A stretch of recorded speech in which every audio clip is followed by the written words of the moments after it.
Professional wrestling is the one true sport. Other sports have their share of intense, dramatic moments, but nothing can compare with professional wrestling.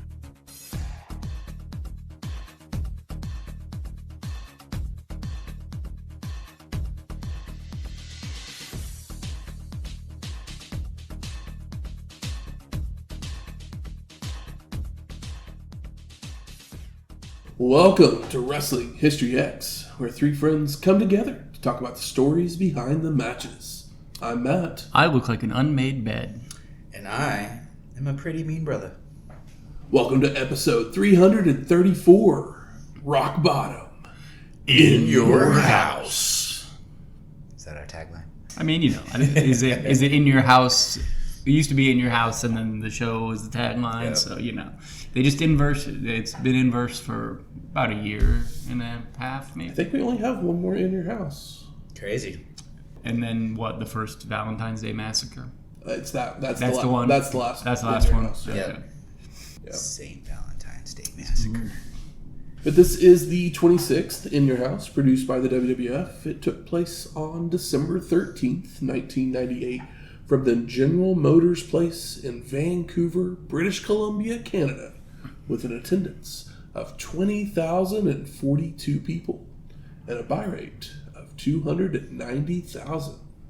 Not bad. No, I mean, that's pretty. I feel like depending on how big the venue is, but the 290 seems pretty average for the for the non-major pay-per-views, not the big foe. Yeah, absolutely. But we are in Vancouver. We are. Canada. So Shane, did you do what you do? I did. I did indeed do what I do. Yes, here we are, Vancouver, British Columbia, Canada, the old BC. So I did what I do in the sense that I got on my phone and looked up what the hell do people in Vancouver eat? What makes it so special? And I know poutine is great. Love me some gravy fries. French Canadian fried potatoes with gravy and eggs and cheese curds and whatnot on them. But we need more than that. So I looked up and found what are some things that have become popular and what food is Vancouver known for. And I stumbled upon a place that I was hoping to be able to recreate. I was hoping to find something similar to it in Oklahoma City, but life happens sometimes and it was not possible to an extent. I went to an Asian market to try and find some QP mayo, a special teriyaki sauce, some authentic hot dogs that they may actually have up in Canada. But at the Asian market, I couldn't find what I wanted and got frustrated and just decided to leave a basket sitting on the floor in the middle of the store and walked out. So it didn't look any different when you went in? No. And then I also remembered seeing something similar to what they had up here. The place that I was trying to recreate was a place known as, and I don't know if I'm saying it right, so I'm just going to say it the way that it reads in my brain, Japadog. It's a Japanese hot dog place created in Vancouver, basically where they just make hot dogs with Japanese-inspired toppings. Oh, because I've never heard of Japanese hot dogs, but I know the Korean hot dog is the thing. The Korean hot dog is what I had to settle for because Oklahoma City has a couple different Korean hot dog places. I've heard of them, yeah. One of them I was going to go to was OK Dog and what the hell is it called? Dog. Yeah, OK Dog and Egg Toast, I think is what it's called. And yeah, my thought was that sounds more like a WCW show. Yeah. With old K Dog there. Plus, this one was from sounds like they might just be okay. Yeah. Plus, it was just mall food, so I just thought that was my thinking on it was I don't want to have mall food. If I'm going to go somewhere and get one of these, I'm going to go somewhere that's more brick and mortar. Brick and mortar, yeah. It's like it makes sense to have that in a mall. So, but you want to eat it while you're at the mall. Here in the Asian district, we have a place called Mochi Nut, which is more than just a donut. They specialize in donuts, but then they also have a line of rice hot dogs. I should say the hot dog that I was going to go for or try and recreate from Japadog was called the Teramayo. It's a teriyaki sauce and Japanese mayo covered hot dog. You take the onions, basically like onions we have at Tucker's, and caramelize those with a little bit of teriyaki sauce. Add those to the hot dog. Put some Kewpie mayo over the top of it, add a little bit of bonito flakes and some green onions, and it looked good, it sounded good, but it just did not happen. So we ended up with mochi dog, or mochi nut, my bad. These ones are Korean style corn dogs. I asked them which were the two most popular, and they told me the potato half and half and the hot Cheeto half and half. So I have two of each. You can have whichever flavor you prefer. And they are half hot dog, half mozzarella cheese stick inside. Oh, wow. One of them is coated in hot Cheetos and deep fried. The other one is coated in little potatoes and deep fried. They had a couple different sauces available.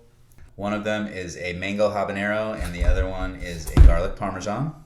I've always seen photos of these, and I never knew that was potatoes. I was always like, what is on that hot dog? Yeah, the first time that I saw one of those, is the answer. I thought that it was like mango or something like that. Well, at first I thought it was fruit, and then I thought it was like fried cheese or something, because I kept hearing them talk about cheese. That was, that's a hot dog with cheese. But no, it's potato. So, which flavor would you like? Hot Cheeto or potato? I'll take potato. Tater.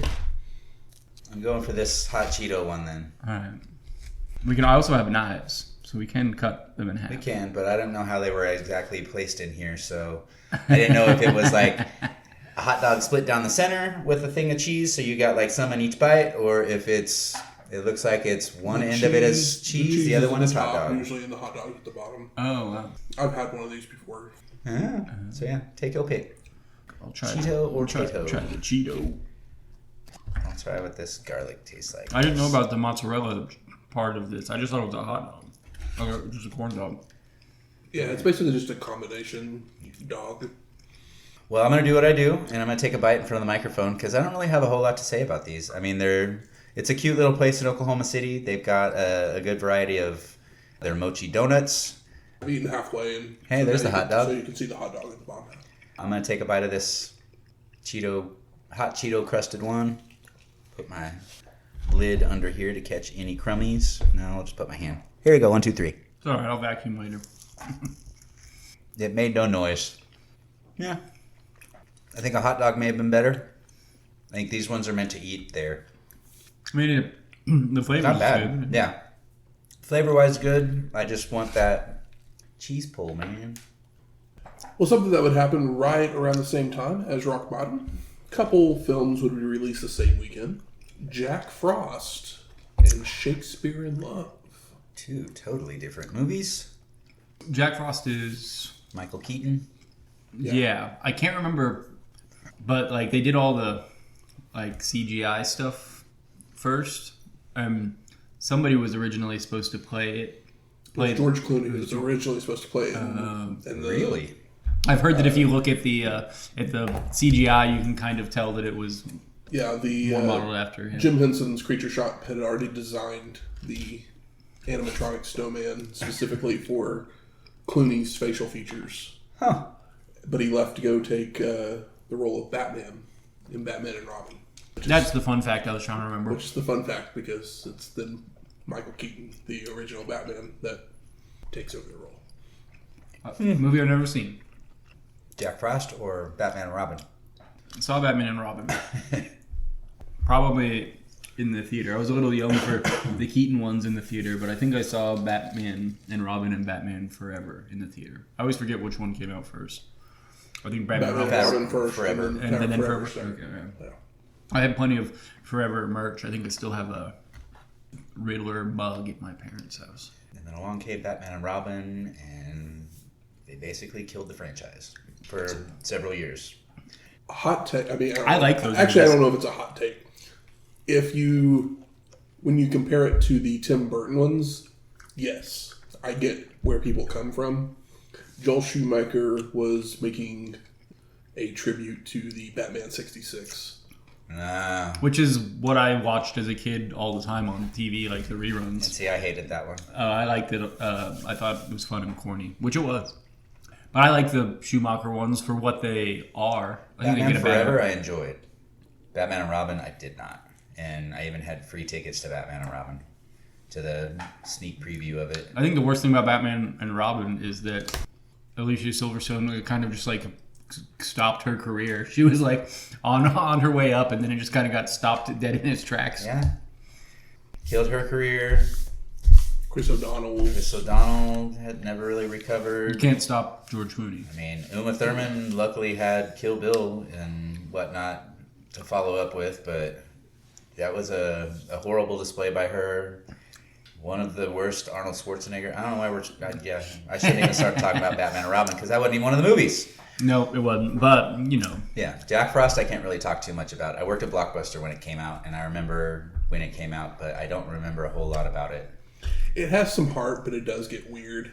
Like any movie with a snowman just like following a kid around is going to, you know. It should be a horror movie.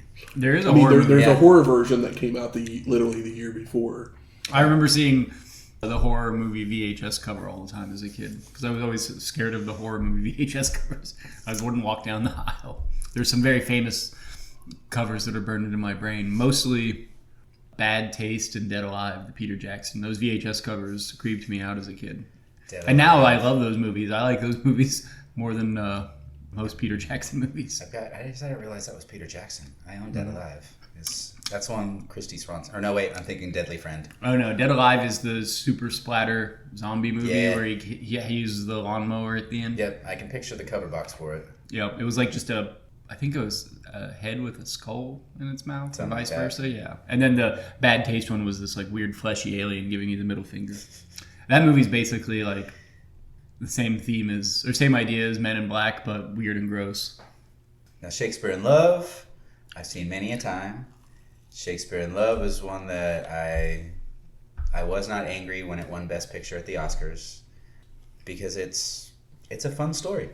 Yeah, it's got Weinstein ties to it, which douche it up a little bit, but I guess almost every good movie from the 90s has Weinstein all over it. Douches it up a little bit too. He didn't direct these things. He just helped them get made. Yeah, and then tried to block people from stealing them or seeing them, or letting people that were in them get paid for them. I'm still waiting on Dogma. But yeah, Shakespeare in Love was great. Kevin owns Dogma again. I know, but I'm just waiting for it to be released everywhere again so I can see it. Next September? September. Yeah. Yeah, because they were doing the Resurrection tour on it right now, where you get to pay extra to go see it and hear them talk about it. But I think I have my DVD somewhere in a box. Yeah, if it's available on physical media, I'm definitely buying it because it's been too many damn years. Yeah, Shakespeare in Love, Best Actress, Best Picture, Best Supporting Actress, was nominated for Best Supporting Actor. Gwyneth Paltrow, Judi Dench, Gregory Rush, Ben Affleck. What's this guy? What's his name that played Shakespeare? Joseph Fiennes. Joseph Fiennes. There we go. Thank you. Did you ever get around to watching it, Michael? No, Matt. Well, last time Matt was over here, it was like on the TV, and I was asking questions, but I haven't gone back and watched it. I'm sure, like I said, when the movie came out, it was probably the last thing you could have ever convinced me of watching. But I was a teenager, or what is this, 98? I wasn't even a teenager. I was like 11. Like I would have. There's no. Couldn't have paid me to watch this. But as an adult, I'm sure that I could appreciate it. And I totally understand that, because most of my friends didn't want to go see it with me. I think I probably ended up going and seeing it by myself. But I was a huge Shakespeare nerd. Yeah. And so, there's so many Easter eggs. It was throughout the movie that are just like this small little thing, for Othello, and the small little thing for Hamlet. It's like. What's your favorite Shakespeare? It's not probably, adaptation, but just play. Probably Romeo and Juliet. It's a classic for a reason. Yeah. Romeo and Juliet, or possibly Macbeth. Macbeth was always my answer, but I only know Romeo and Juliet and Macbeth and King Lear. I don't think I know the plots of the other ones. Maybe through osmosis, but yeah. My reasoning for Macbeth is because it was the first samurai movie I watched was based off of Macbeth. There's so many adaptations of Shakespeare through the years. Oh yeah. And my favorite ones are by Akira Kurosawa. And yeah. Yeah, give him a sword, and make it take place in feudal Japan. I'll watch anything. I mean, what is it? 10 Things I Hate About You is... Yes, true. Yeah, Taming of the Shrew, which is also a favorite of mine. So... Yeah, I know more about it through the movies that are based on. Yeah. And of course, Clueless is... Which one? Actually, that's Jane Eyre. Okay. Oh, it's Jane Eyre. Yeah, so I was sitting here thinking, is that Pride and Prejudice or... I thought it was a Shakespeare. No. There's a movie called Emma with Gwyneth Paltrow that's basically another retelling of the story that Clueless is based on. Yeah. What was the... Jane Austen's novel is... Or Jane Austen, not Jane Eyre. That's what I was What is thinking. the... I know that you guys are pro it winning the Oscar, but what was the movie that everybody was like... Saving Private Ryan. Saving Private Ryan, yeah. Okay. It won Best Director, but... I mean, everyone, even those who were fans of Shakespeare in Love, understood that Saving Private Ryan was a cinematic masterpiece as well. It's like, yeah, it made sense that it won for director. But it's literally, that first 30 minutes of the movie is what you remember. Yeah. The actual story of the movie. Well, you remember the end when he's like, "The fuck are you doing here?" But yeah, that was Spielberg's first director win, though, right? No, I think he won for... he won for Schindler's List. Yeah. So he didn't need that one, but they took their time on giving him one. He had to make they couldn't give it to him for E.T. for some reason. They had to wait until... what else was up for Best Director that year? Because I just finished reading a book that basically talked about Miramax in the 90s, and I think it was this year that John Madden thought that Weinstein was going to put money behind him to win Best Director, and then he ended up putting money behind someone else. Did you say John Madden? Yes. He's the director of the film. Oh, I was thinking... Not football. Of the turducken. I was like, wait a second, John Madden? Best Picture, where are you at?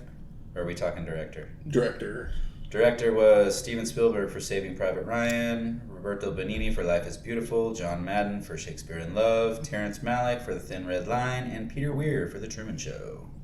So I think it was Benigni. I think he put money behind Benigni to win Best Director instead of Madden. Oh yeah, but also because it's Shakespeare in Love, the cynical idea is Schindler's List, and it's another Holocaust movie.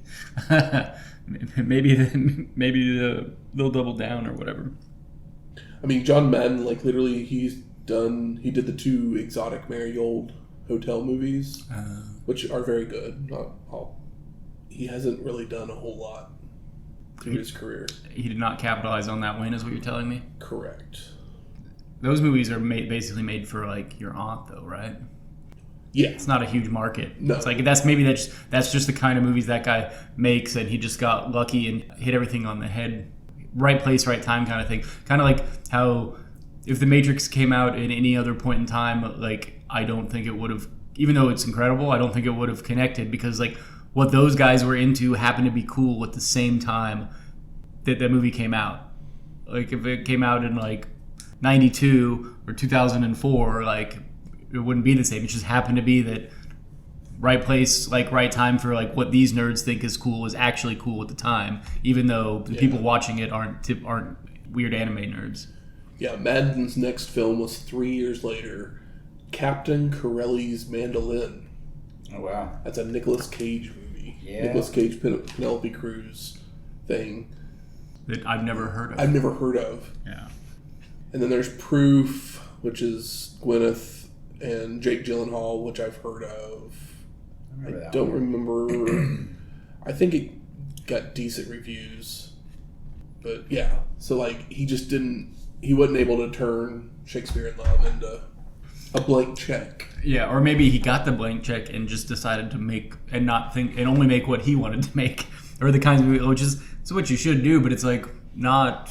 I mean, it's not always something that we're very possible. Just him and because Joseph Fiennes, when you saw him on TV, you were like, "Who is this?" Yeah, because literally he's basically just stayed and done British repertory theater. Yeah, but that's basically all he's done with his career. Yeah. I mean, he didn't really turn it into a movie career either. I mean, there's so many people like that in, like, you know, the UK where it's like, oh, everybody knows who this guy is, and it's just like, well, in a sense, we say that Shakespeare in Love stole the win from Saving Private Ryan, but it was nominated for 13 Oscars.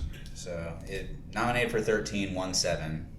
So I mean, it's not so much a steal because it was a front runner already in itself with that many nominations.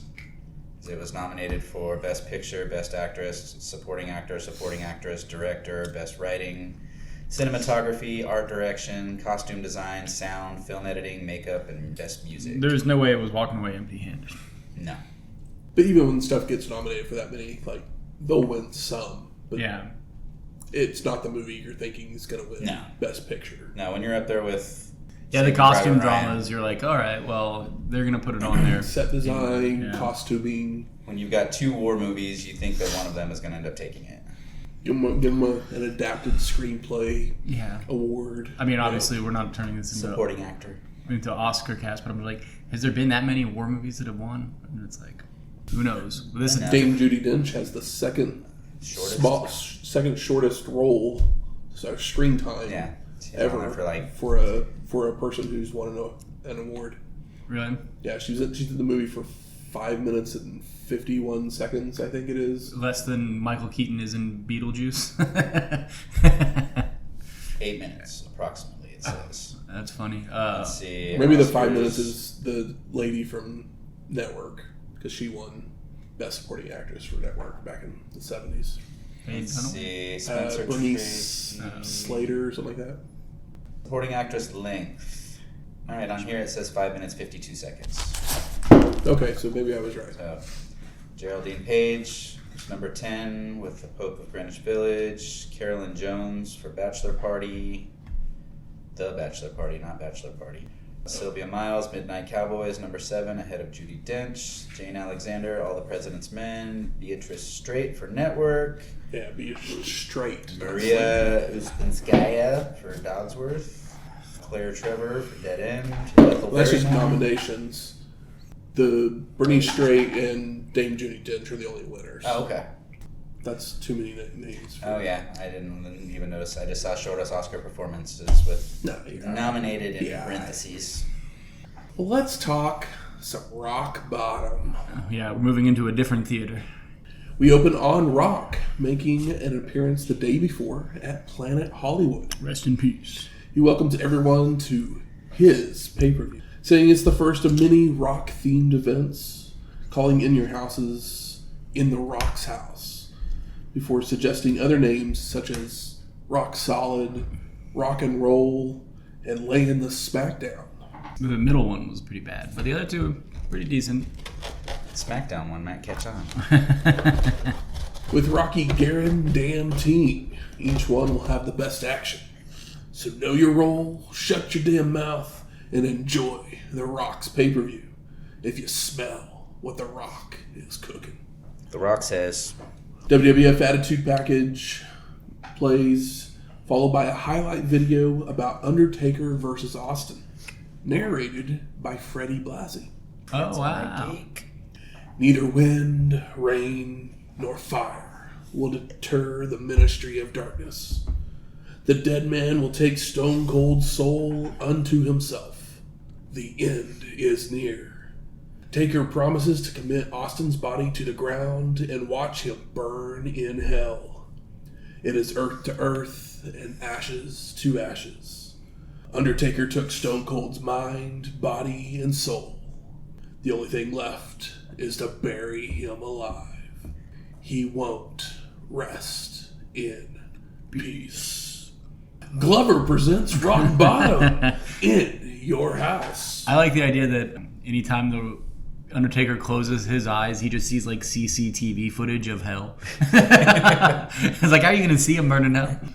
And this is also, we've seen most of the Undertaker Stone Cold saga, but we didn't watch the Raw where they crucify him. Correct. I was like, roll that beautiful bean footage. Pyro explodes, allowing us to see 2 giant banners of The Rock on the entryway. Hilarious. While there's a graveside set up as well. You guys know the drill. You've seen one of these before. Big old pile of dirt. Except for looks like they spent some money on that headstone. A little bit. It doesn't look cheap. Those things are expensive. You know, I was thinking this when I saw it. Was like, wouldn't that be the best? One of the coolest pieces of WWF memorabilia to actually own is just like the headstone from that match. It's like, I don't know what you would do, or I guess you put it like in your garden out back or something. Put it in your house. No, it's huge and heavy and it's ugly, but it would look really cool next to your tomatoes. Just keep like a fresh dirt mound yeah. right in front of it just to keep people guessing. Well, then what you do is you get a dog. You get a dog named Stone Cold Steve Austin, and then a dog named The Undertaker, and you've got the headstone worked out for you 15 years later. On them to die. I mean, the headstone. Your chances are somebody's going to pay a pretty penny for it. So get your money worth. Michael Cole welcomes everyone to the show, joined by Jerry the King Lawler, talking about the Buried Alive match before wondering how an injured Rocky would face Mankind. I guess old JR is officially recovering from Cap. I wasn't for sure if he was recovering or if this was where they decided that they were going to fire him for... No. As mentioned last week in Capital Carnage, he did have a bout of Bell's palsy during the show, so he's taking some time off. He'll be back in a few months. Yeah. Because I remember when he came back, because my parents weren't buying these pay-per-views when I was a kid, but I remember when he left, I remember when he came back, and it's like, oh no, he comes back, then I'm firing him. Because he had the droopy face, and then the WCW thing, we'll talk about it later. Yeah. But we go to our first match, Supply and Demand of Val Venis and the Godfather with Hose versus the Nation of D'Lo Brown and Sexual Chocolate. With Mark Henry. I know, I wanted to say it too. With Hose, like, I don't say that about Terry and Jackie. With the pretty mean sisters of Jacqueline and Terry Reynolds. Oh, I get it. PMS. Yeah, I forgot that's what I did not catch that they were called Supply and Demand. I don't know if they actually said it. Okay. Or the ring announcer said it. But that is like... But they do call themselves that at some point. And I think it's funny. So. It is very funny, and it's not funny and stupid. It's funny and good. Yeah. Which is not super common in wrestling. Yeah, because, it makes you think a little bit. Yeah. Like the PMS thing is funny and stupid. We still like it, but Supply and Demand is like actually clever. Yeah. The other thing's not clever. They're like, what if we called them PMS? What? Then they like put the words in. But Supply and Demand is just like, that's just good. It's a little catchier than Pimp and Porn Star. Yeah. So Venis takes the mic to compare himself to butter on a pancake. They both melt in the hot spot. He's getting worse at this. Yeah. He's getting a little too comfortable. Yeah, maybe. I mean, it doesn't matter because people are going to cheer it anyway. Yeah. The pimp then offers Val a Christmas with his ladies. So Venis promises a Yule log for their fireplace. Oh. Still, maybe worse than the pancake one. Yeah. Yule log. And the match is going with D'Lo and Val, trading shoulder blocks and clotheslines, when Venis catches Brown with a spine buster, bringing in the Godfather, causing D'Lo to want a hug from his old friend, only for Kama to deliver strikes and a clothesline instead. Kama? I know. It's just crazy. Yeah, it's just crazy. When I was a kid, I had no clue that he was. I had no idea who Kama Mustafa was. So it was fun to go back and be like, oh, he's been in this company for like a decade almost. And see, it threw me just realizing that it was Papa Shango. I know, the Godfather is so singular in my mind. Yep. The Godfather whips Brown to a corner and charges in. But D'Lo avoids, only to be taken down by a hook kick, sending him to tag out. Now Mark and Kama trade strikes as soon as he enters, when the Godfather whips Henry to a corner to nail the Hoo train. I know, I hadn't seen those arms spin in so long. Brought me back. But Mark answers back with a pair of power slams and chokes. Henry then misses an elbow drop, allowing Kama to tag out, so Val comes in with right hands and goes for a suplex, only for Mark to elbow free and whip Venis to a corner, followed by charging in with a splash. D'Lo returns to nail a sky high for a 2 count as the Godfather breaks it up, before slamming Venis down and making the climb for the lowdown. But Val moves in time, making the crawl for the Hoo tag. We're having fun here, folks. Right hands and back body drops by the Godfather when Venis rejoins the fray for a double vertical suplex to Henry. Now outside the ring, PMS begins arguing with the hose, causing Kama to have to play peacemaker. Why can't just hoes let a hoe live? When Brown comes over to get in the Godfather's face, while inside the ring, Val and Mark are exchanging strikes.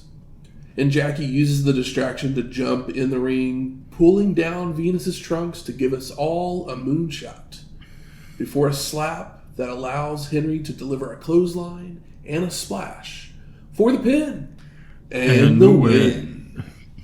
My favorite part is the King totally forgot that Jacqueline came down with the nation, so the ending totally confused him. It's like, where did she come from? It's like why would she mess with Venis? Like, isn't she one of the hoes? It's like, yeah, no, she's not. Her name is Jacqueline. You don't remember those giant tits from a couple of weeks ago? We go to the back, and Doc Hendricks is there with Triple H and Chyna. And he tells everyone to call the Superstar line for exclusive interviews, followed by saying that Commissioner Michaels wants to ensure the Outlaws lose their belts by blocking the rest of DX from being at ringside. And Hunter thinks ensure is what Vince drinks to get his daily vitamins, before accusing Shawn of one-upping them. But Triple H calls himself the king of one-upsmanship. Crazy to make an old joke about Vince McMahon in 1998. Just because, he's in great shape. He's, right, like if Muscle Milk existed at that point in time, he was slugging that down instead of his turkey wrap or whatever. Cole then sends it to footage from earlier in the day when he was interviewing The Rock, when Mankind would attack. Foley would then come out to the ring to show everyone a copy of the match contract that says in the fine print that if Rocky can't compete, he would win the belt by forfeit. For any reason at all. For any reason. We then see Rock being checked by a doctor who tells the champ not to wrestle, followed by us being sent to the McMahons and Rocky discussing everything. Yeah, Rocky has been diagnosed with a permanent bug up his ass, with the champ thinking that Vince had it handled. So the owner tells The Rock to relax, promising to take care of it. We then go to our second match, the Headbangers of Mosh and Thrasher versus the Oddities of Golga and Kurrgan, with Giant Silva and Luna. And we get Mosh with strikes and a headlock to start, but Kurrgan tosses him away and nails a sidewalk slam. Goes for a big boot, only for the Headbanger to duck and tag out. Have the Oddities, is this the first time? I'm sure they've probably done it on Raws that we haven't watched, but the Oddities stealing Public Enemy's steez, people would say. They got the arm swing going. I was like, was Public Enemy using it anymore at this point? I mean, did anybody care? Technically, Public Enemy took it from rap music. Yeah, I was going to say Naughty by Nature. Mm-hmm. Thrasher enters to eat a side slam and a corner choke before whipping both Headbangers into a corner and delivering a splash, followed by Golga doing the same. Thrasher is then dropped with a hip toss, elbow and leg drop by the Masked Man, before Kurrgan returns for a body slam and coming off the second rope with a splash of his own. But the Headbanger moves in time, sets up for a vertical suplex, but he's a little bit too much for him. So Mosh joins in for the double team. That gets a 2 count. I mean, these are some big boys. And the Headbangers continue their teamwork with a leapfrog backsplash, cheap shots, and choking, until Kurrgan rallies with a backdrop and a clothesline. And the big man tags out with Golga cleaning house with right hands, clotheslines, and a dropkick, followed by a corner splash and a power slam to Thrasher. But Mosh makes a blind tag. So when Golga attempts an earthquake splash, Mosh cuts it off by flying off the top with a crossbody for the pin and the win. My favorite part of this match That's when it was over? No, yes, but I don't remember exactly what he was talking about. I think it was either the crowd or Golga had a Cartman doll. I think Golga has the Cartman doll, but yeah, he made a reference to South Park, but you could tell that he never seen the show because he says Cartman. And I really got a kick out of it because I just can't picture Michael Cole doing really anything outside of like drinking milk and eating like spaghetti. Like he just seems like the most like straight-laced, boring guy. But him watching South Park, I'm sure it's happened. He's been in enough hotels, and we all know 2025, every single channel just plays one show. So I'm sure he's seen it, but it's just funny here to say Cartman. We go to the WWF.com room where Kevin Kelly and Dr. Tom Pritchard are discussing the Buried Alive match, saying our competitors are risking their careers, before showing footage of Austin inspecting the gravesite earlier in the evening. Yeah, it looks like he might be nervous for a change. We then head to the McMahon's office where the Stooges are trying to talk some sense into Vince, wanting to do something for Mr. McMahon, asking to use some hockey equipment to protect themselves. But Vince says he promised to take care of things. So Patterson Briscoe just offer to go get him some coffee. Good Stooges. That's right. Pat on the head. Mm-hmm. I would like some coffee. Oh, wait. And a Briscoe on the back. So we go to our third match. Owen Hart versus Steve Blackman. And we're in Canada. Cole sends it to footage of Steve's issue with the Blue Blazer, only for Blackman to then dress up as the Blazer to attack Hart. And this is actually Owen's first match since he seemingly retired. But Steve continues to attack him, so Hart has returned to get revenge. Here we go. And Owen goes right after Blackman when he enters with stomps, turnbuckle smashes, snap suplex, leg drop, and chops. Only for Steve to respond with a back body drop, roundhouse kick, and a clothesline that knocks Hart out of the ring. How refreshing is it just to see Owen in the ring? It's been too long. Just a singles match with Owen, just running shit. I went modern day with it and even sat there as the match was starting and going, Owen Hart, Owen Hart, just because I never got to hear that chant. Also love to hear him cheered because we're in Canada. Yeah. Now Blackman chases down Owen in the entranceway, delivering a clothesline and dragging his opponent back to the ring for a snap suplex, a backbreaker, and a bow and arrow stretch. And Steve continues with a back elbow, but Hart answers back with an enziguri, snap suplex, knee drop, and a gut wrench suplex for a 2 count. And Owen comes off the second rope, only for Blackman to get a boot up to the chin, allowing Steve to regain control with kicks, chops, suplexes, and an elbow drop for a near fall. Hart again bails to the floor to regroup, but Blackman ends the rest period with a baseball slide and chops on the outside, only for Owen to fire back with strikes, an atomic drop, and a spinning heel kick for a 2 count. And Hart keeps up the attack with a drop kick, suplex, and heads up top for an elbow drop for a near fall, followed by Owen grabbing a chin lock to wear his opponent down. But Steve escapes with elbows and chops, whips Hart to a corner, but Owen leaps up and off with a crossbody, only for Blackman to roll through for a 2 count. And Hart nails another enziguri for a near fall, followed by removing a turnbuckle pad. But it backfires as Steve reverses the whip, sending Owen chest first into the exposed steel. Yeah, that wasn't... I can't think of the term. They didn't wait. They didn't wait on that spot. What am I looking for? Not Schrodinger's. Schrodinger's turnbuckle?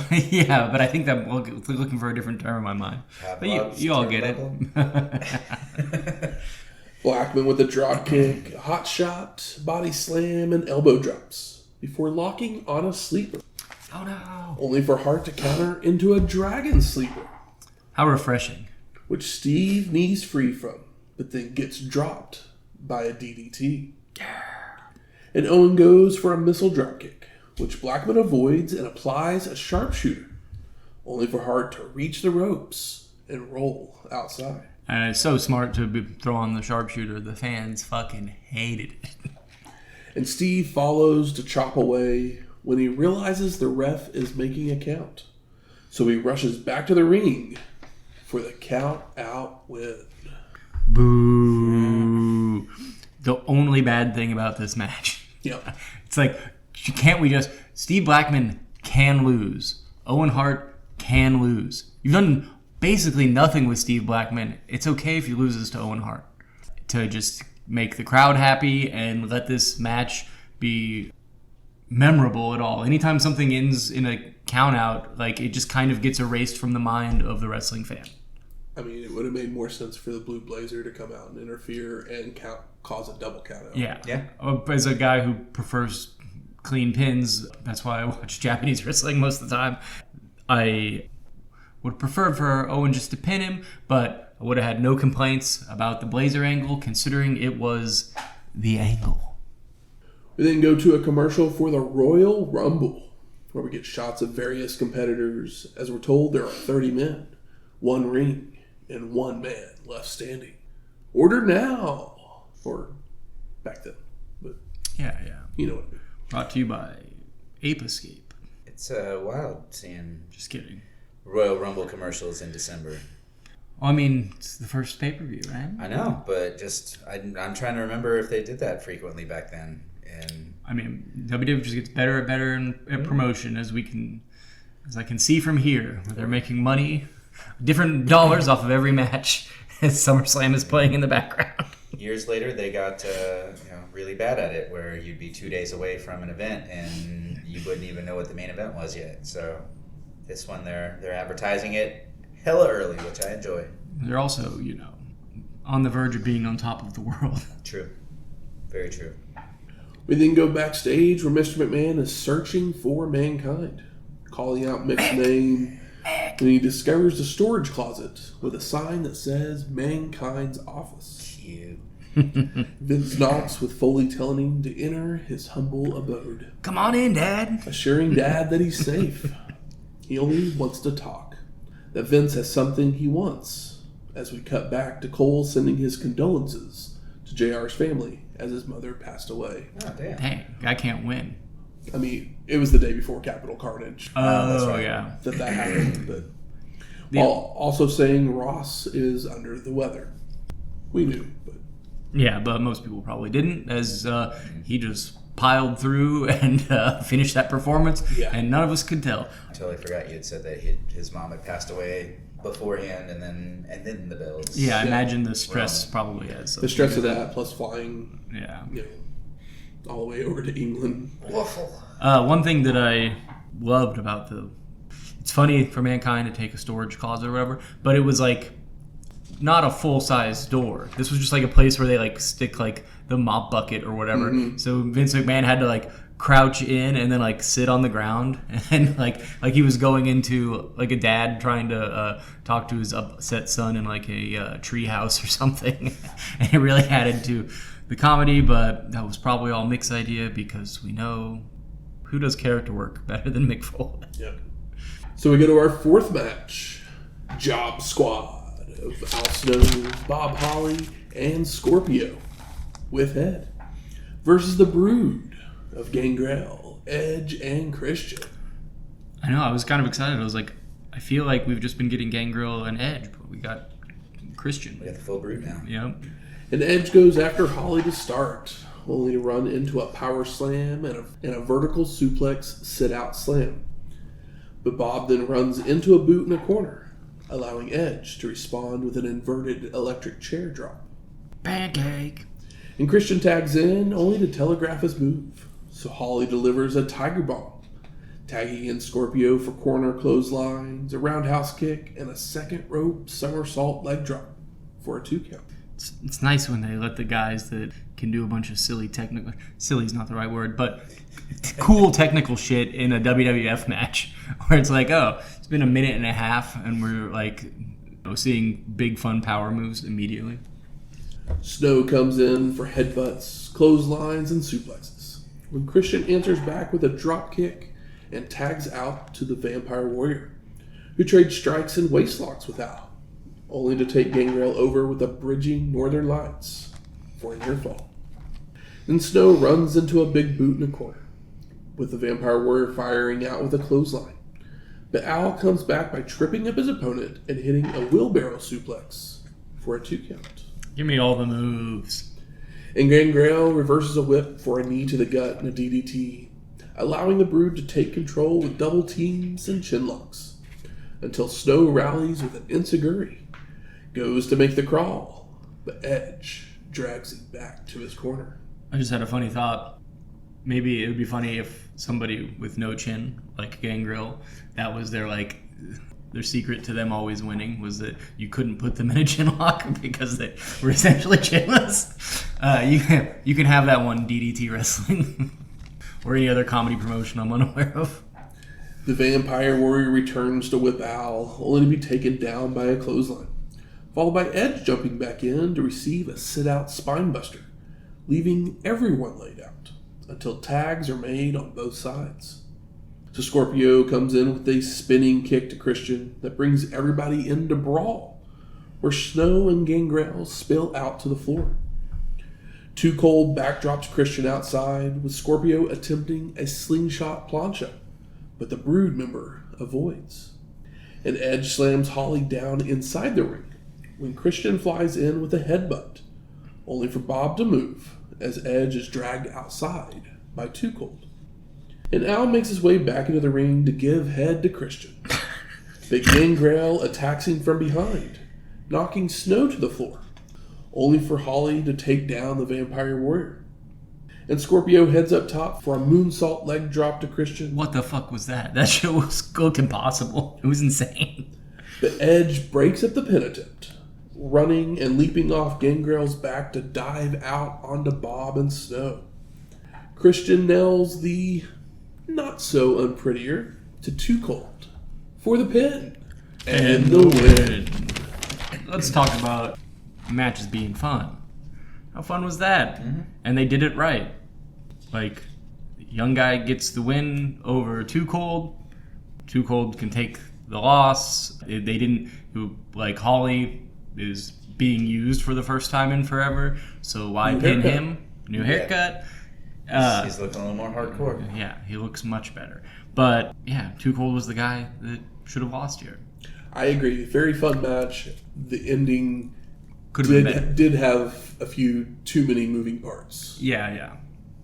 Like, it didn't have that classic each person hitting their big move on someone, followed by the next person hitting their big move on that kind of... That's what they were going for. Yeah. And they didn't quite get it. But it did feel a little more grounded in reality because of it. Because they do this a lot in New Japan, the company that where singles matches, every singles match is important. So there's lots of multi-tags. But where, okay, there's finally the two guys that are going to make the finish in the ring. And then right before the pin ends, the guys like try to get like basically feign trying to re-enter the ring and it just comes off as like, oh, that's just the thing I'm supposed to do now, is like go like this, but I'm being held back, and this one everybody was actually indisposed, but it was fun.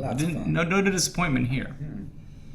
We return to Mankind's office, where we see Mr. McMahon and Foley arguing, but we can't quite hear what's being said, with Cole wondering what they're discussing, as Lawler says Vince is trying to reason with Mankind, calling it unwise.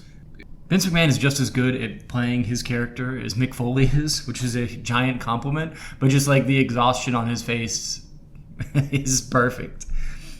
Maybe two of the best like actors, quote unquote, in all of wrestling history.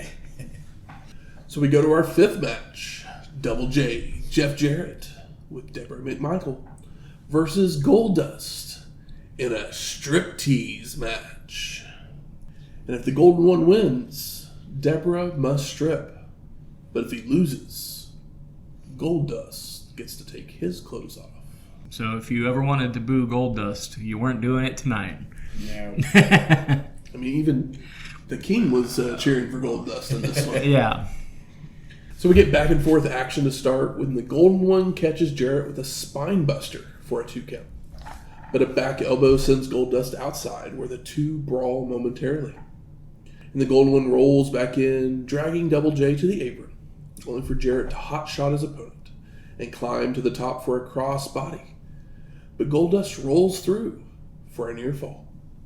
And Double J answers with an arm breaker, a swinging neck breaker, and a diving fist drop before going for a suplex, only for the Golden One to block and reverse into one of his own.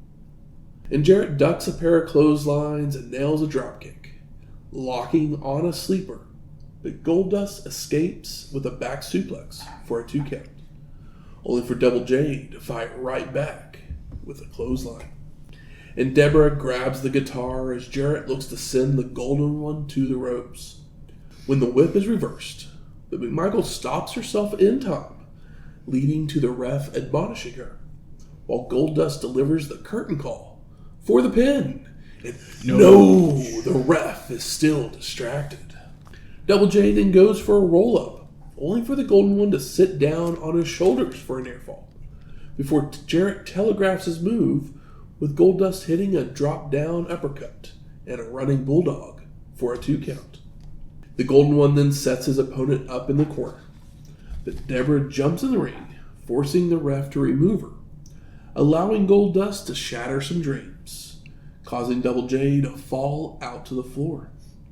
And the ref's checking on Jarrett when McMichael comes back in with the guitar, smashing it over the head of the Golden One, followed by Double J making his way back in to nail the forward Russian leg sweep for the pin and the win. Post-match, the crowd is annoyed. We're all annoyed. When Shawn Michaels would make his way out to send Jarrett to the back. And once Double J's gone, HBK says he saw the guitar shot, and he reverses the decision. So Goldust wins by disqualification, forcing Debra to strip. Shawn Michaels' face turn? Right, exactly.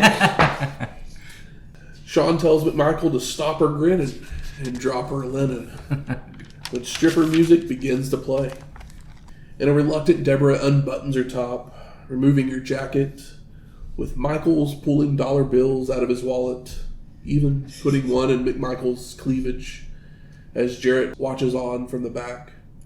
Debra then unzips her skirt, pulling it down as the crowd cheers on and HBK yells, "He loves his job."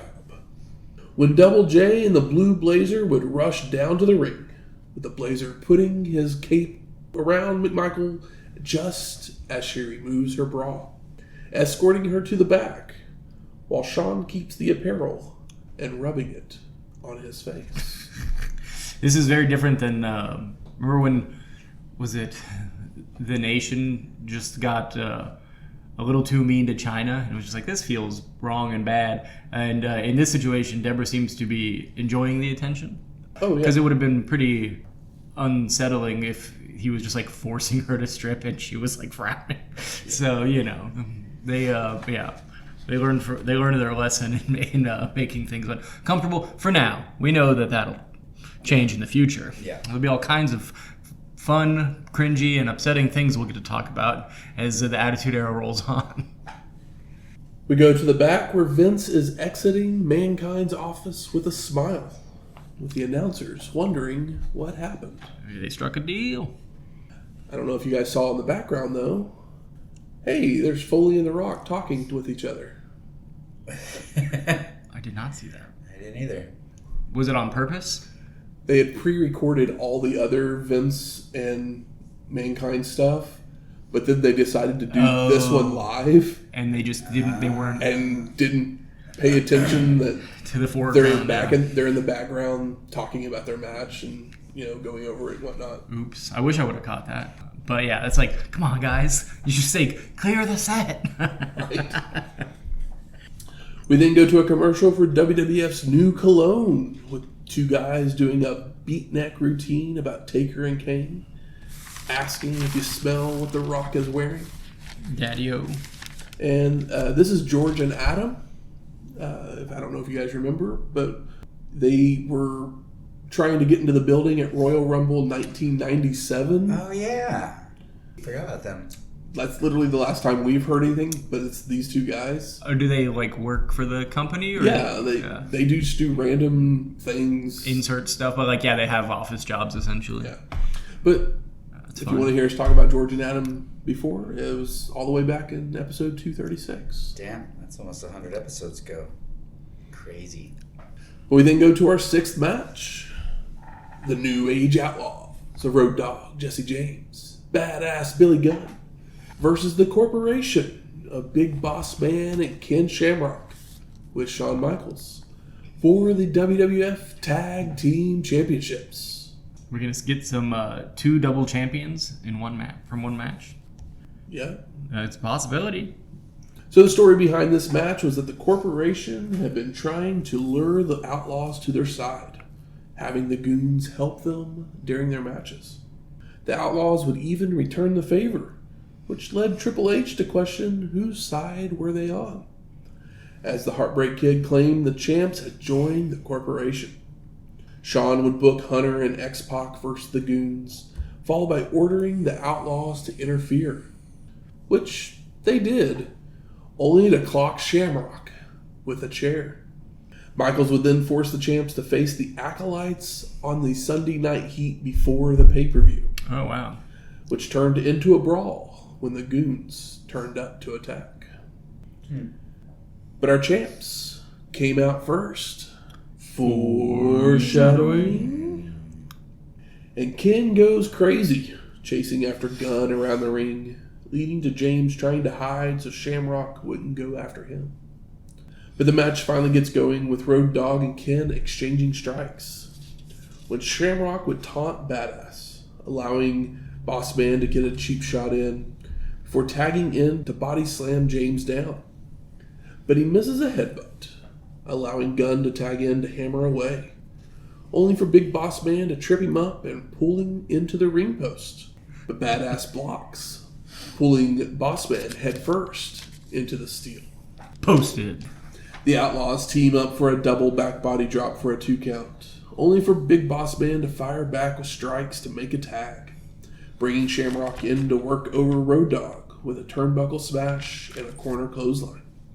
James responds with shake, rattle, and roll and a shimmy, shake, knee drop, but Ken pulls him over to apply the ankle lock, bringing Gunn in to break it up, with Bossman also charging in to brawl momentarily.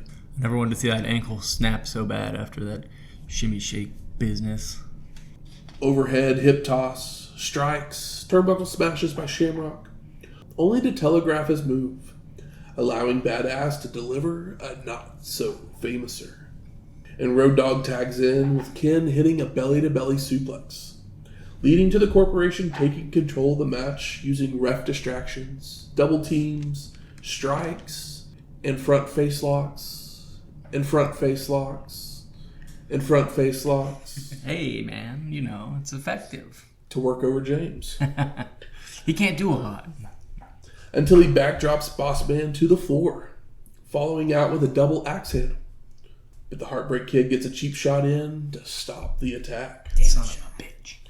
The Corporation continues the punishment with knee lifts and strikes, when Shamrock would run into a boot and a back elbow from Road Dogg, who then makes the crawl for the hot tag.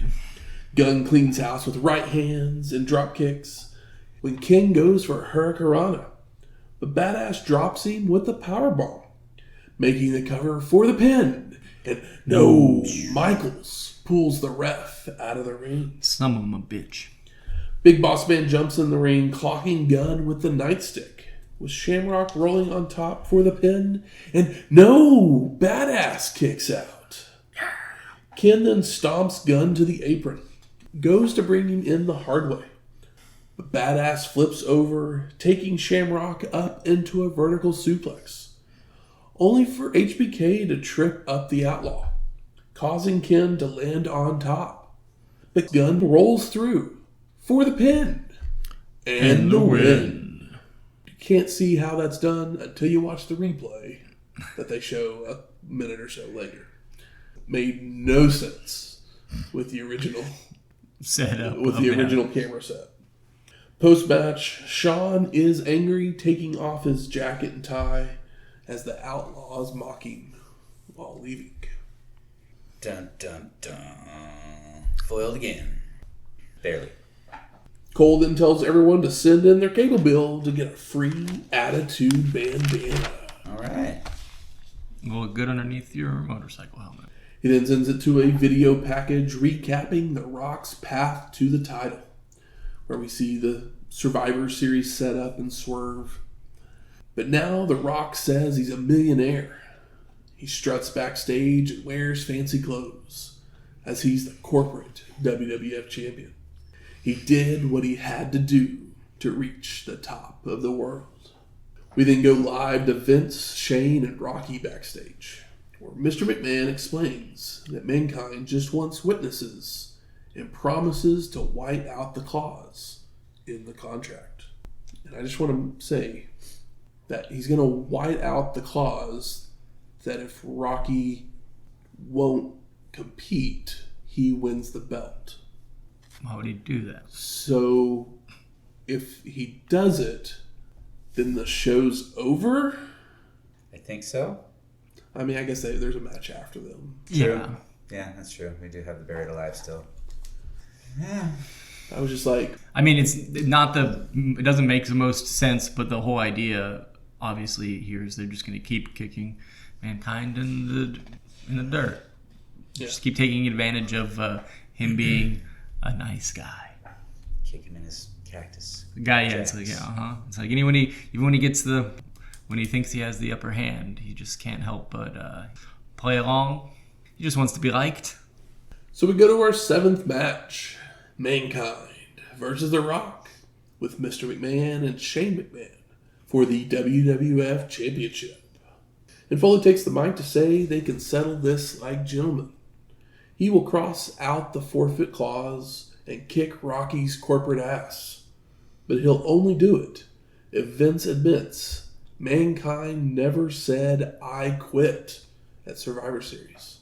In fact, he demands McMahon do it on his knees. So we didn't need the whiteout thing at all. Correct. We could have just done this. That makes more sense, and it shows that he's a man with principles, which plays into the likability and babyfaceness of Mick Foley.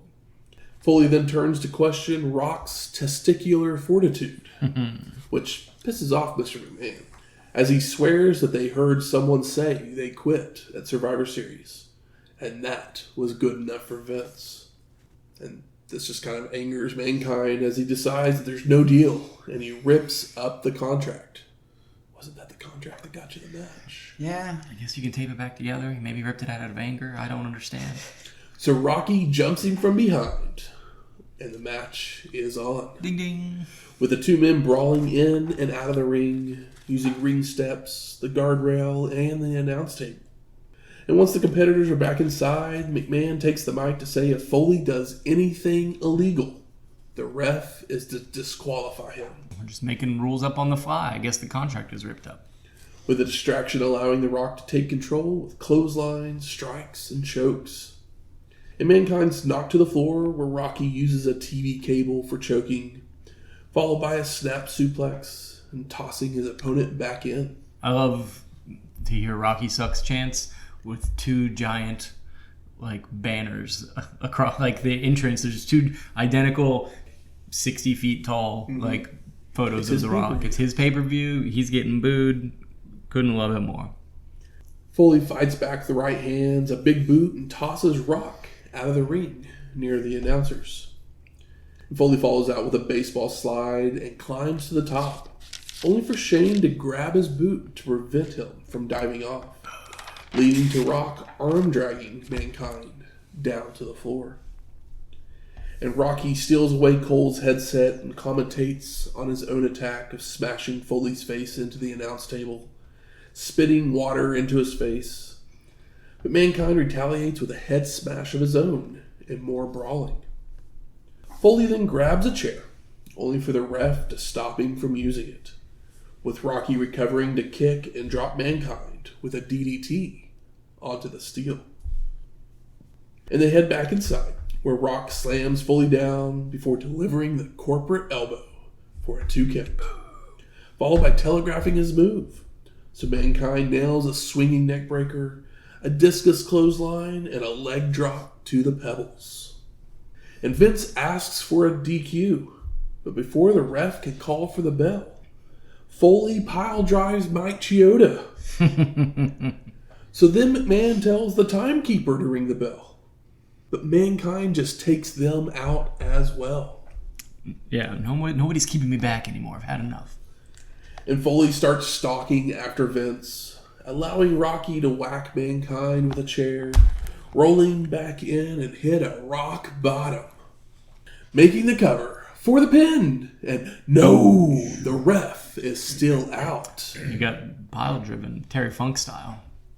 Shane then jumps in the ring to use the belt, only for Foley to duck, causing Rocky to take the blow, with Mankind making the cover as Tim White runs down to make the count for the pin. And no, Rock kicks out. But Mankind got that visual pin.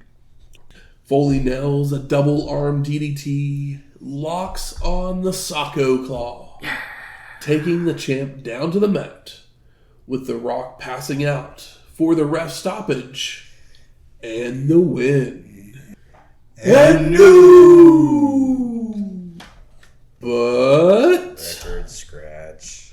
Vince takes the mic to say the title can only change hands on a submission. And Rocky never tapped or say he quit.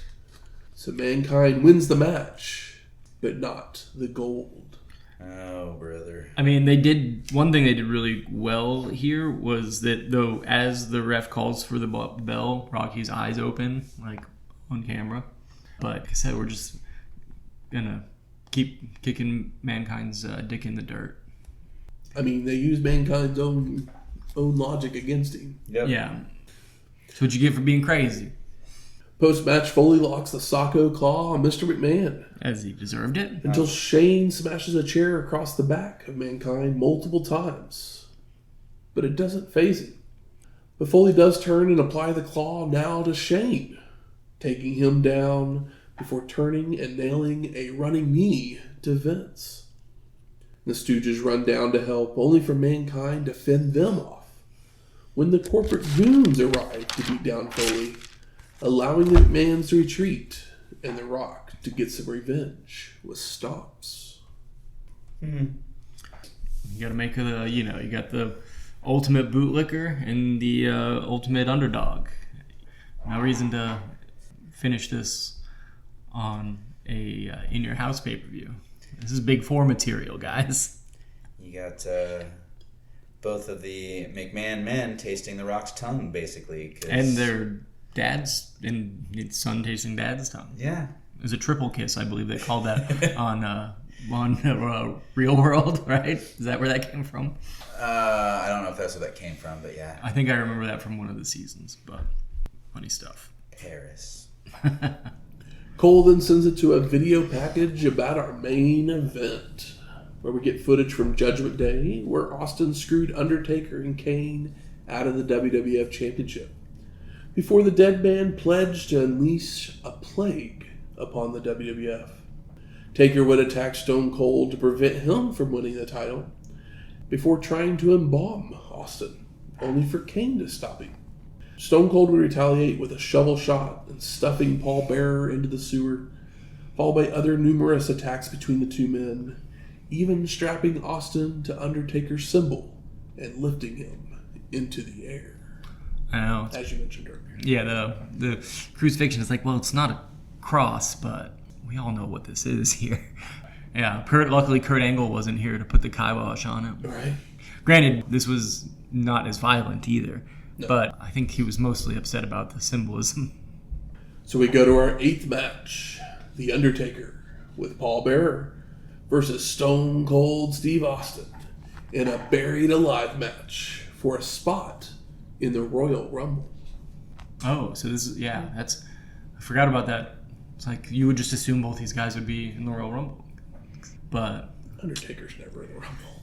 Yeah, I guess Like if he is, that means he's typically slated to win. Yeah, he never had to be in the Rumble. So the dead man attacks halfway down the entranceway, leading to the two men brawling around the mound and into the ring, where Stone Cold delivers a thrust press, an elbow drop, and a hot shot. And the crowd goes wild.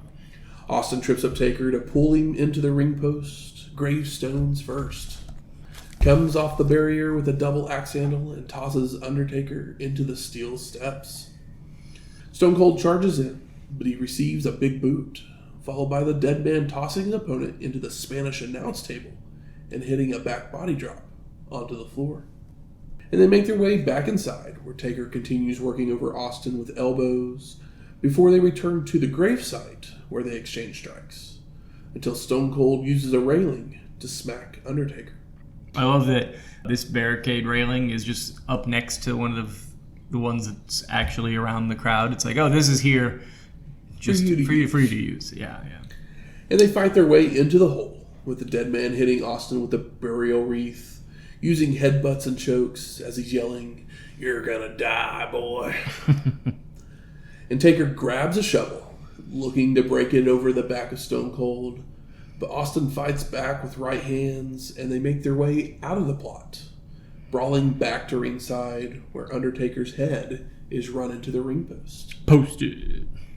And the dead man grabs a chair to whack Stone Cold over the head, rolling him inside, only for Austin to catch his opponent with a clothesline, descending back outside, delivering a hot shot and leaping off the apron with an axe handle. The Taker catches Stone Cold and drives him into the ring post. Posted. Several times. Posted. And inside the ring, Undertaker nails a choke slam, allowing the dead man to drag Austin back to the gravesite, rolling Stone Cold into the hole as a fan throws a beverage that hits them. Oh, yeah. It's just a giant cup full of beer or soda, but... He's trying to help Austin power up. Yeah, I got a kick out of it. Yeah. He's like, maybe if that beer splashes off of his back and some of it gets in Austin's mouth. It's like Popeye spinach. Yeah. And Taker starts to scoop dirt onto his opponent, when Austin will recover to grab a gas can to whack Undertaker over the head multiple times, followed by a stunner that knocks the dead man into the hole. Dead man in the hole. And Stone Cold dumps a wheelbarrow of dirt, but it's not enough. Nope. So Austin clears Bearer away and disappears backstage. And Taker escapes the grave and hides behind the mound, when all of a sudden, fire explodes from the hole. It's so loud. Yeah. And Kane crawls out. Yeah, I love that the Undertaker's... He's like just laying there hiding, but he's got the shovel. So he's like, okay, when Austin comes, crack him in the head. But yeah, it was his brother. Just coming straight from hell. And the two brothers brawl, with Undertaker hitting a low blow and lifting the Big Red Machine up for a tombstone, when a noise distracts the dead man. It's Stone Cold returning with a backhoe. Hoes galore on this show. Yeah, everywhere. And the distraction allows Kane to tombstone Taker, rolling him into the hole, with Austin instructing the driver to dump the dirt, which takes forever. But finally the ref calls for the bell and the win. Yeah, that driver was not the greatest. He's trying to be careful. He was, but man, he was slow. This was still smoother than the last Buried Alive match finish, I believe. Yes. Because that's what you're always... Like, these matches are really fun on paper, but they're always hard to end, because it's like, to bury a guy. It takes a long time to dig a hole, and it takes a long time to fill a hole up. So the idea was right here. It took a while, but at least he got tombstoned into the hole. Post-match, Stone Cold drinks some beer on top of the grave, while the backhoe continues adding dirt, as Michael Cole says his goodbyes, and we fade to black. I love that he shares beer with Earl. Yeah, yep. Earl. Pours one into the hole. Yeah, you gotta pour one out for the dead man. Dumps it right on where his head would be, so it just kind of sinks right in. So I got a couple notes here for us. Undertaker was actually working with a broken ankle. Oh, wow. Still? Or again?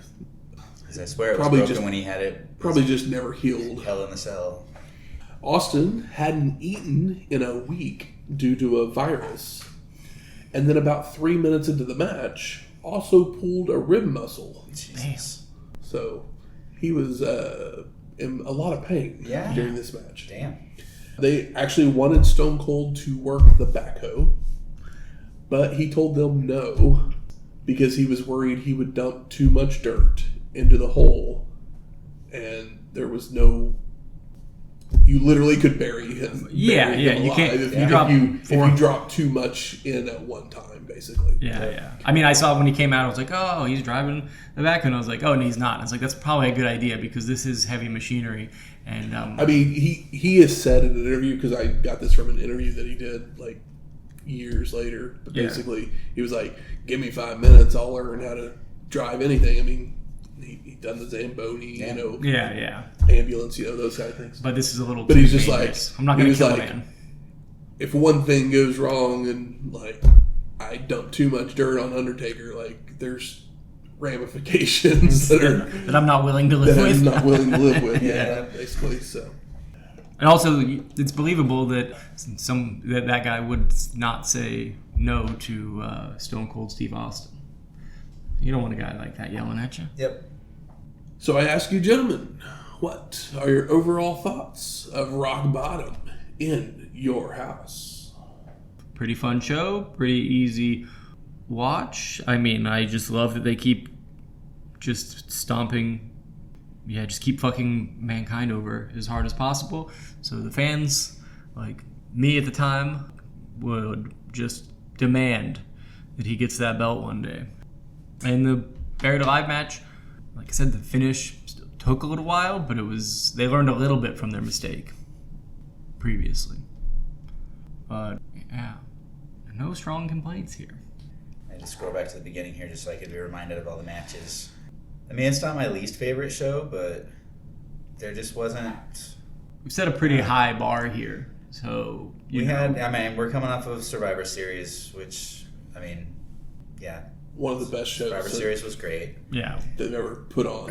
And then we followed it up with World War III, which was dog shit. I can't compare the two things. Apples and oranges at this point. It's better than what we've seen in recent weeks, but it's not the greatest of all time. It's better than the last in your house where it ended with the like Wizard of Oz the last in your house was Austin doing the double count on Kane and Undertaker. Okay. Yeah. Well, there was one. Yeah, was it a Raw? What was there was the show where it ended like just flat as a plate full of piss, where they revealed that Vince was like that's that. Okay, that's that one. Yeah.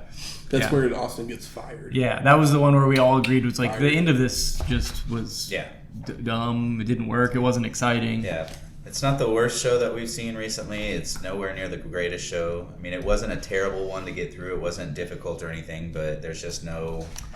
It's a solid... When you look back at this 5 or 6 shows that we've watched before this one, where it was you had the Raw after Raw after Raw that had all these monumental things happen in memory-making scenarios, and then you had an awesome Intercontinental tournament, you had the awesome WWF Championship tournament, and this one was just like...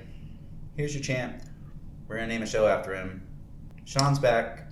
Enjoy. Yeah. I think all of the wheels are still rolling, and if you disliked somebody, you dislike them more after the show. If you like somebody, you like them more after the show. So it's not a misstep, I don't think. But it's December. True. We're about to start a new chapter. I'm not gonna say the WWF hit rock bottom on this show. But the only reason to watch is that Rock Mankind match, and this isn't even their best match. No, they're gonna have in this feud. Yeah, I liked the Brood match quite a bit. It was fun, but I still have the ending was a little sloppy. So yeah, but other than that, there's nothing really on this show to sink your teeth into. The Buried Alive thing is one of those things. It's like, that's you watch it and you're like, yeah, that was fine, but at the time, it's a big deal because it's a big gimmick match. And then when they go back and talk about things like this in documentaries or whatever, they always make this feel like it's this huge deal. And in hindsight, it doesn't really feel like as big of a deal. The last time Undertaker had a Buried Alive match. He disappeared for a little while and came back as a slightly different character. And, I mean, they've already hinted at the ministry. At a change of character. So, Man, if he came back darker last time, I can only imagine what's going to happen now. I mean, he came to the ring this time. He's going to come down all dude love like. Yeah, he was back to the, or even maybe newer, like the Hellraiser gear. You know, the more he looks like a Cenobite, the more evil he is. Good. Where's the smart marks at? There. All right. Fuck you. I think it's time we smark it up. So, what are some of the best moments of this show? Mick Foley's office. I mean, yeah. I like his play on McMahon's office. It's fun. Sean's small little face turning to try and get the Canadians on his side by having Debra strip. I mean, as a full-blooded male, Debra stripping was very fun. Owen Hart having a singles match. You can never get enough of them. Yes. Even if we didn't care for the finish. The hoe train, the move, not the girls coming out. Well, yeah, you know, they're not a negative. Says a lot. We're struggling to find good things. I feel like I know that they do the big firework pop for Kane to come out of the thing, but I feel like it would have been better if he just crawled out, because like everybody can see him if he just crawls out. I feel like that. I mean, like announcing I think the fire thing actually works better. It's cool. It's just loud. The gates of hell. And it's like, you know, it doesn't. We're talking about the gates of hell, for Christ's sake. So like, why am I looking for reality? But it's like, how did he come out of there? What's going on? I'm overthinking it. But the firework just seemed like a little much. I'm sure Taker's ears were ringing after that, though.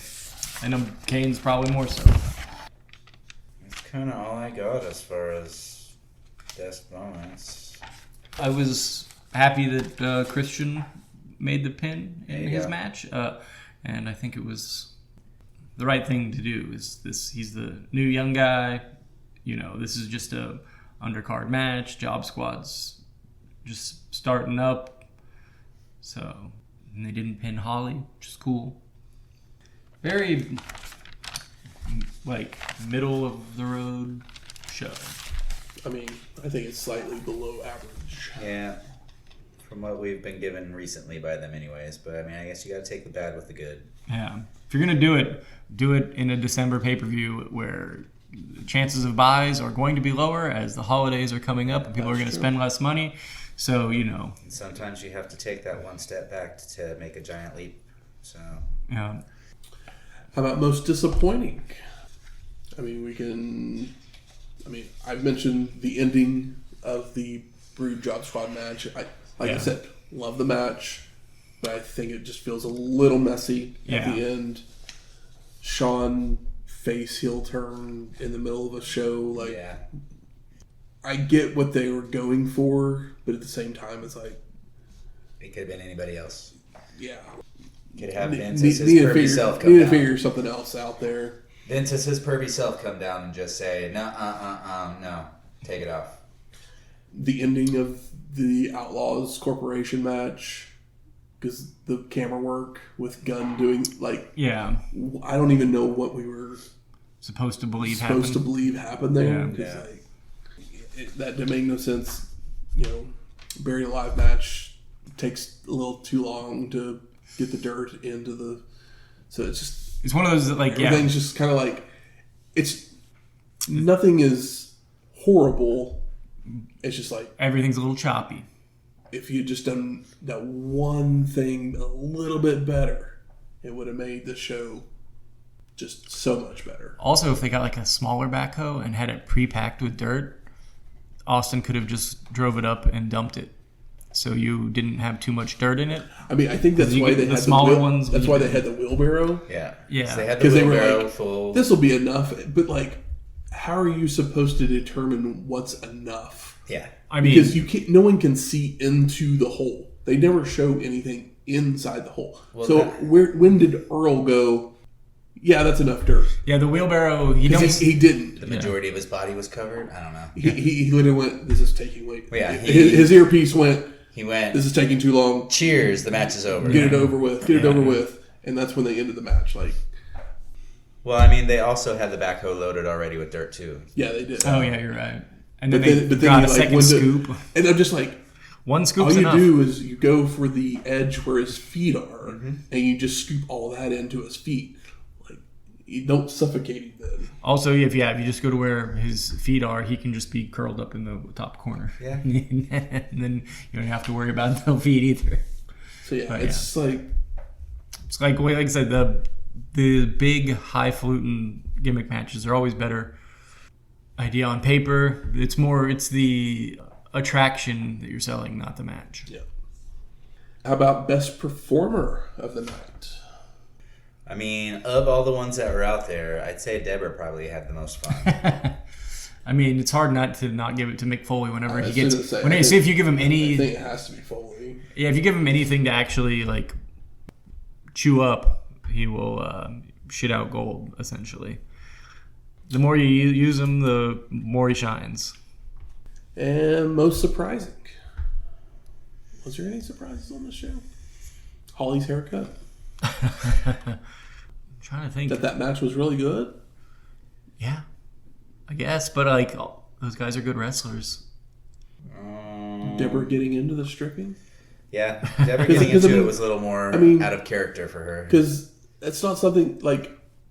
I mean, it's one thing back in the day when Elizabeth would take off her skirt to, shake her butt at people, but Debra taking off her bra and, also teasing, taking off her... So, like, thinking in WCW, she didn't really ever use her sexuality to... I mean, she was a distraction, but she didn't use the sexuality as a distraction. Yeah, but we're getting closer With her to... in WCW, it was more... The more covered she was, the more distracting she was, because, she'd wear evening gowns and, beauty queen get up and all that stuff, but it's WWF and we're gonna get hornier and hornier until we're not doing it at all anymore.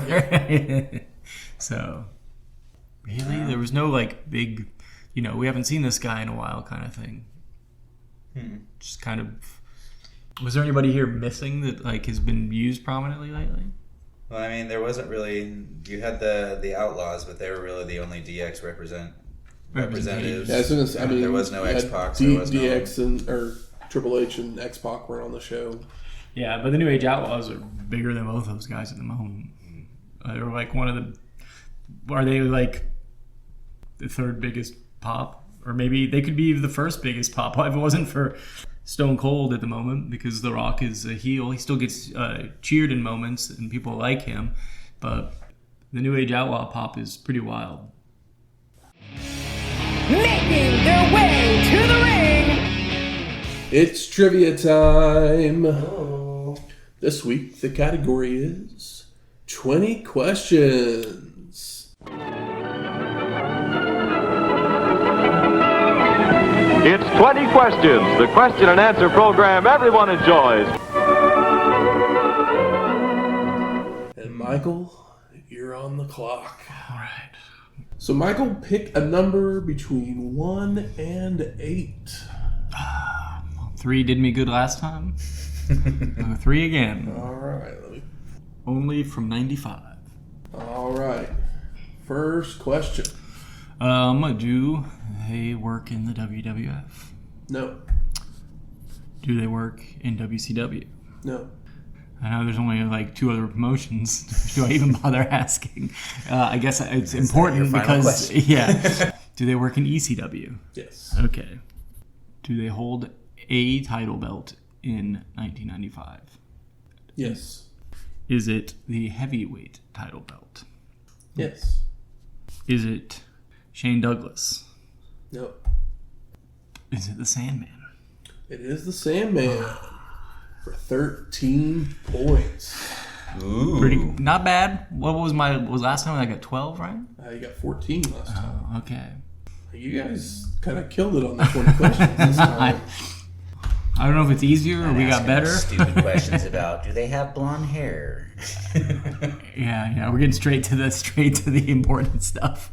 Next week, WWF Monday Night Raw from December 14th, 1998.